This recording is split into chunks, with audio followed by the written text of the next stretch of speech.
Donc, il faut que vous compreniez pourquoi donc le Mali, le Burkina Faso et le Niger sont l'objet de cet acharnement. Parce que ces trois pays ont créé une banque nationale d'investissement avec un fonds de 500 milliards. Un fonds de 500 milliards de CFA. 500 milliards de CFA, si je ne m'abuse. Je pense plutôt 500 millions de dollars, si ça s'évalue comme ça.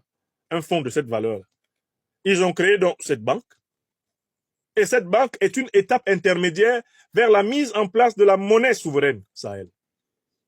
On redouble les attaques contre le Mali, qui préside actuellement la Confédération jusqu'au mois de décembre, parce qu'on veut tout faire pour que la Confédération ne passe pas à la création monétaire, que la Confédération ne quitte pas et ne vire pas le CFA. L'enjeu de l'acharnement que vous observez actuellement contre le Mali, contre le Burkina Faso et le Niger, c'est de briser la dynamique monétaire de la fédération. Quels sont les arguments que j'ai pour cela? Premier argument, souvenez-vous des raisons pour lesquelles Muammar Kadhafi a été assassiné. Grâce aux emails de Mme Hillary Rodham Clinton, qui était secrétaire d'État américaine à cette époque-là. Ces emails ont été révélés, notamment ses conversations avec son conseiller Sidney Blumenthal. Dans ces conversations avec Sidney Blumenthal, Hillary Clinton révèle, grâce d'ailleurs au travail remarquable de Julian Assange, l'auteur du scandale Wikileaks, elle révèle qu'il faut tuer Kadhafi pour qu'il ne mette pas fin à la suprématie du dollar, de l'euro et du franc CFA. Et c'est sur cette base que Sarkozy, Nicolas Paul Stéphane de Nagui Boksa, Cameron David, Barack Hussein Obama vont s'entendre pour tuer Muammar el-Kadhafi. Parce qu'il se prépare à délivrer l'Afrique de la servitude monétaire occidentale et à délivrer l'Afrique francophone de la servitude monétaire de la Banque de France. Voilà pourquoi on tue Kadhafi. Et il faut que vous compreniez, chaque fois que les Africains se sont acheminés vers un projet, notamment en Afrique dite francophone, un projet d'indépendance et de souveraineté monétaire, on a cherché à les tuer. Et chaque fois qu'on a pu, on les a tués. Sankara est tué en très bonne partie aussi parce qu'il dit qu'il ne faut pas payer la dette, qu'on ne peut pas avoir été victime de la traite négrière, victime de la colonisation et rembourser encore les puissances négrières coloniales et impérialistes. Souvenez-vous de son discours d'Addis Abeba 1987.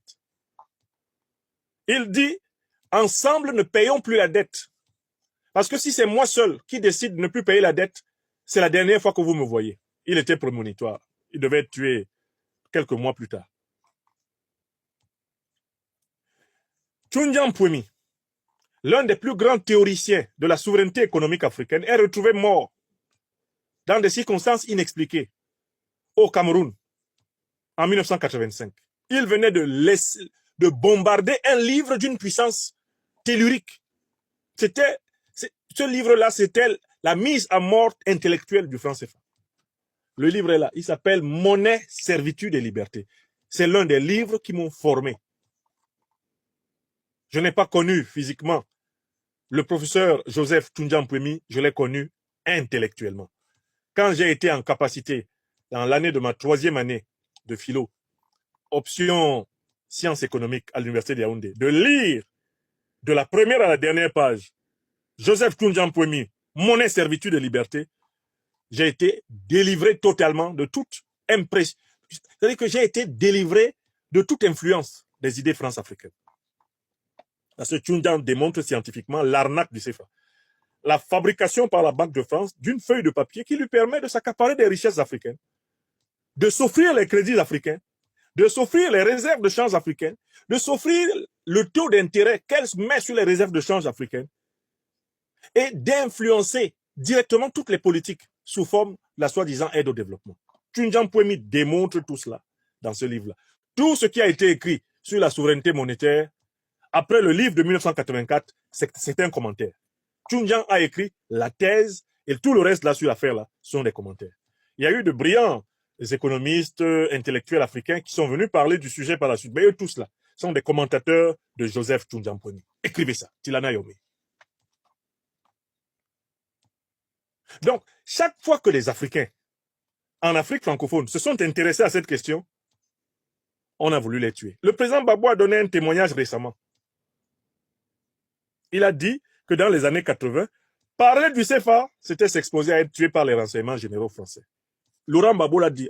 Il dit on avait peur d'être tué.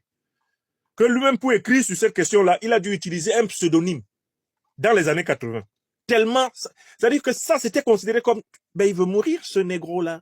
Ben, il veut mourir, il va voir. Il fallait même pas parler de ça. C'est-à-dire que dès que tu évoquais ce problème de monnaie-là, on mettait ton nom dans la liste des gens à tuer. Le problème, c'est que maintenant, nous sommes des millions, des dizaines de millions qui en parlent. Donc, du coup, ils sont embêtés, ils ne peuvent plus tuer 10 millions d'Africains.